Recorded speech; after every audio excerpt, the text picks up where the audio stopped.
नमस्कार, the India news 9 axle में आपका हार्दिक स्वागत है। पवन सिंह की चाहत उपेंद्र कुशवाहा और राजा राम सिंह से भी हमें मिले आशीर्वाद। बिहार में चर्चित लोकसभा सीट से निर्दलीय चुनाव लड़ने वाले पवन सिंह के कई गांव में जनसंपर्क बनाते हुए कुरूर गांव में दोपहर भोजन के बाद मीडिया से मुखातिब होते हुए उन्होंने बताया कि मैं भोजपुरी फिल्म से निकलकर राजनीति में इसलिए आया कि काराकाट लोकसभा क्षेत्र की जनता मुझे बहुत चाहती है और मुझे यहाँ की धरती विकास करने के लिए पुकार रही थी। आइए सुनते हैं पवन सिंह की जुबानी, पवन सिंह की कहानी। नेता से नेता बनने की इच्छा जाहिर क्यों हुई? जीवन में हर इंसान चाहता है कि कुछ नया हो और आगे बढ़ने की सोच हमेशा दिमाग में घूमते रहता है। तो हमारी जो जनता है, जनता ही भगवान है हमारे लिए। जनता ही हमको गायक बनाए, नायक बना दिए। तीसरी पारी जो खेल रहा हूँ वो काराकाट लोकसभा से खेल रहा हूँ। तो जैसे आपने पूछा कि नायक से नेता बनने की चाहत कहाँ से आई, सॉरी, अभिनेता से नेता बनने की चाहत कहाँ से आई। तो जैसे हम दिल्ली गए या किसी इवेंट में गए, मंच पे गए, मुंबई गए, लखनऊ, पटना, कहीं भी, या कहीं गांव में चला गया, तो हमारे जो चाहने वाले हैं, हमारे भाई, नौजवान भाई गुलदस्ता हमको दे रहे हैं, बधाई मिल रहा है। सांसद जी बधाई हो, सांसद जी बधाई हो, जीत की बधाई, सांसद भैया।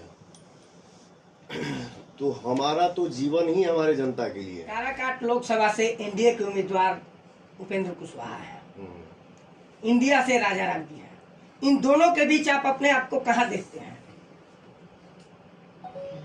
ये दोनों जन के बीच में हम अपने आप की कहाँ देखा? ये दोनों जन हमसे सीनियर हैं और जितना भर भर के हमार दादा दादी, माई बहन, चाचा चाची, भाई भैया जो हमारे ऊपर आशीर्वाद बरस रहा है, तो हम तो यही उम्मीद रखब अपने मन में, दिल में कि वो दोनों जन से हमके आशीर्वाद ही मिले। आपका एक डायलॉग था कि पावर एहजे से शुरू होला, एहजे खत्म होला। तो आपको बीजेपी ने लोकसभा से टिकट दी थी पश्चिम बंगाल से, आप वहां से क्यों नहीं चुनाव लड़े? जो बात बीत गई वो बीत गई, उसके बारे में हम ज्यादा डिस्कस नहीं करना चाहते हैं। राय मशवरा किया कि ब्रदर, हम अब जो हो गया सो हो गया, लेकिन अब मैं चुनाव अपने माटी से ही लड़ूंगा। तो शाहाबाद में हमको ऐसा जगह बताइए जहां से मैं चुनाव लड़ूं। तो हमारे भाइयों ने बोला कि भाई, आपके शाहाबाद में एक काराकाट ही लोकसभा ऐसा क्षेत्र है जहां विकास का काम नहीं हुआ है। और जो मैं यूट्यूब पे भी देख रहा हूं, जैसे आप सब भी बात कर रहे हैं, तो हमारे भाई, चाचा, माता बहन, कुछ बाबा लोग भी हैं हमारे, जो बोल रहे हैं कि जा आवत लोग काम के समय में, वो समय आशीर्वाद चाहिए, साथ चाहिए, दुलार चाहिए, लेकिन विजयी होने के बाद यहाँ कोई दर्शन नहीं देता है। और ये सही मायने में हम किसी का बोला हुआ क्या सुनेंगे सर? हम तो अपने आंखों से। जनता को यही चाहिए कि आने जाने का सुविधा बढ़िया हो, सड़क अच्छा हो, बिजली पानी का व्यवस्था ढंग का हो, पढ़ाई अच्छा से हो जाए, और केहू की तबीयत खराब हो गई तो उसका इलाज अच्छे से हो जाए। और हमारी जनता को चाहिए क्या? बाकी मेरा ये मन में उद्गार है, मन में एक भाव है कि मैं जिस लाइन से हूँ, एक्टर एंड सिंगर, तो मैं विजयी होऊंगा। तो एक तो मन में ये है कि काराकाट की हर एक जनता सांसद है, और पवन सिंह को कभी नेता बन के सामने नहीं आना है जनता के बीच में। मैं कभी भी खड़ा होऊंगा तो उनका भाई और बेटा बन के खड़ा होऊंगा और मिलूंगा सामने।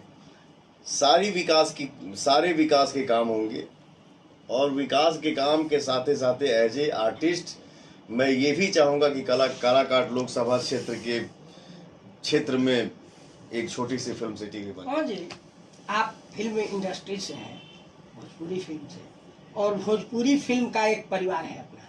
बिल्कुल। आपके परिवार के कुछ साथी सुनने में आ रहा है कि विपक्ष के प्रचार में आ रहे हैं, आप क्या कहना चाहेंगे? बिल्कुल आवे के चाहिए। मैं कभी ये नहीं बोलता हूँ कि देखिए, कोई जरूरी नहीं है कि अगर हमसे आपका अच्छा है तो आपसे भी उनका अच्छा है, ठीक है। तो ये हमारे अंदर वो संस्कार होना चाहिए कि ठीक है, हमसे अगर उनका अच्छा नहीं है, आपसे अच्छा है, तो अगर कोई भी आपके सामने आए तो मैं अपने भाइयों से यही बोलता हूं कि कोई भी अगर सामने आए, भले रिजल्ट क्या देना है वो आपके हाथ में है, बट उसको सम्मान जरूर दीजिए। पवन सिंह जिंदाबाद।